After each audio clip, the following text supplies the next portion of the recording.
From the CISO series, it's Cybersecurity Headlines. These are the cybersecurity headlines for Friday, August 22nd, 2025. I'm Steve Prentice. Apple urges iPhone, iPad, and Mac update ASAP. This update, identified as 18.6.2, responds to a vulnerability that affects Image I/O, which, quote, lets applications read and write most image file formats. This lets your device know how to process and display a photograph or other image. Apple says, quote, processing a malicious image file may result in memory corruption, and that means that an attacker could exploit a flaw in Image I/O by creating an image designed to corrupt your device's memory. They could then run malicious code and even install spyware. Apple further states, quote, the flaw may have already been used in an extremely sophisticated attack on targeted individuals, end quote. Scattered spider operative gets 10 years and a big fine. 20-year-old Noah Michael Urban has been given the sentence for pleading guilty to charges related to wire fraud and aggravated identity theft. He faces an additional 3 years of supervised release following his sentence and has been ordered to pay $13 million in restitution to victims. Urban has a long history of cybercriminal activity even prior to being a member of Scattered Spider, detailed in a blog post by Brian Krebs. Urban also has called the sentence unjust, alleging, quote, the judge purposely ignored my age as a factor because of the fact another Scattered Spider member hacked him personally during the course of my case, end quote. This was indeed the fact, as Krebs quotes another judge from the court as saying, quote, the court's password business is handled by an outside contractor, and somebody called the outside contractor representing Judge Toomey saying, I need a password change. And they gave out the password change. That's how whoever was making the phone call got into court. End quote. Microsoft seeks customer feedback on SSD failure issues. This request follows on from this month's security update in which some customers experienced failure and data corruption issues affecting their solid-state drives, SSDs, and hard disk drives, HDDs. Microsoft says it is aware of reports regarding the data corruption and failure issues, but that, quote, it could not reproduce the issue on up-to-date Windows 11 24H2 systems, end quote, and as such is now looking to collect user reports.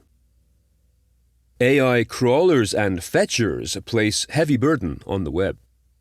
A new report from cloud services company Fastly says that AI crawlers, quote, account for 80% of all AI bot traffic, with the remaining 20% used by AI fetchers, end quote.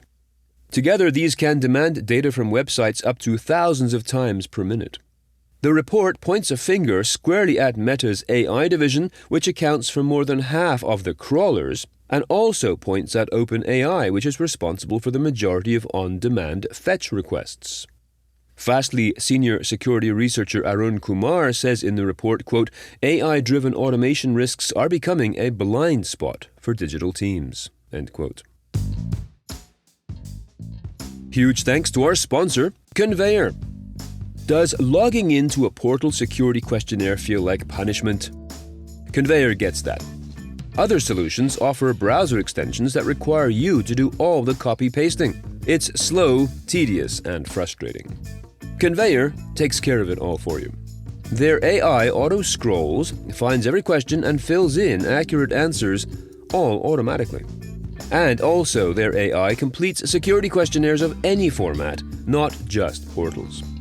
So visit www.conveyor.com to learn more. That is CONVEYOR.com. Belgian Telecom suffers cyber attack.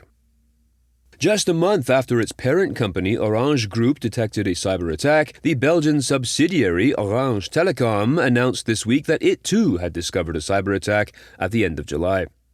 This attack compromised data from 850,000 customer accounts. The company said that no critical data, such as passwords, email addresses, banking, or financial details were compromised, but did warn that customer telephone numbers, SIM card numbers, PUK codes, and tariff plans had been accessed. PUK codes are personal unblocking key codes, an 8-digit security code that allows customers to unblock their SIM cards if they enter the wrong PIN multiple times. Business Council of New York State announces data breach. The council, which lobbies for business interests in the state legislature and promotes economic development, says the February attack, quote, gave hackers access to sensitive information on more than 47,000 people, end quote. The stolen data includes PII, social security numbers, state ID numbers, payment card numbers, PINs, as well as expiration dates, taxpayer identification numbers, and electronic signature information. Some also had medical data released, including information on diagnoses, prescriptions, treatments, procedures, and health insurance. Flipper Zero can now turn anyone into one of the Kia boys. Just about a year ago, we reported on a story detailing how the famous ethical hacker's go-to tool, the Flipper Zero, can be used to steal Tesla cars by simply opening the doors electronically. An article from 404 Media shows that the technology can now be used on a much wider selection of car models from companies such as Ford, Audi, Volkswagen, Subaru, Hyundai, Kia, and others. And also that newbie thieves are able to crack the Flipper Zero software, meaning that they do not have to pay to access the tool. The tool also locks legitimate owners out of their cars. According to the article, 404 Media journalists contacted all of the vehicle manufacturers mentioned in the hackers' recently released document. Most manufacturers, quote, did not provide a statement on whether they were aware of the attack or what they were doing to mitigate it. Ford declined to comment, end quote. Hackers use Quirky Loader to spread malware. Researchers from IBM X-Force are warning of a new malware loader called Quirky Loader, as one word, being used to deliver information stealers and remote access Trojans via email spam campaigns. In fact, this has been going on since November 2024. The attacks, quote, involve sending spam emails from both legitimate email service providers and a self-hosted email server, and these emails feature a malicious archive which contains a DLL, an encrypted payload, and a real executable, end quote. The DLL loader has only been used in limited campaigns thus far, chiefly targeting Taiwan and Mexico. Remember to join us later today for a special edition of our Week in Review show. We are celebrating the 5-year anniversary of cybersecurity headlines.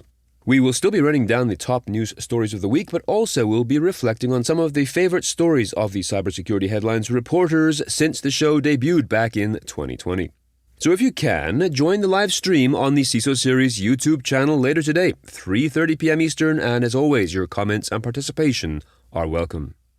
And finally, if you have some thoughts on the news from today or about this show in general, please be sure to reach out to us at feedback@cisoseries.com. We would love to hear from you. I'm Steve Prentice, reporting for the CISO Series. Cybersecurity headlines are available every weekday. Head to CISOseries.com for the full stories behind the headlines.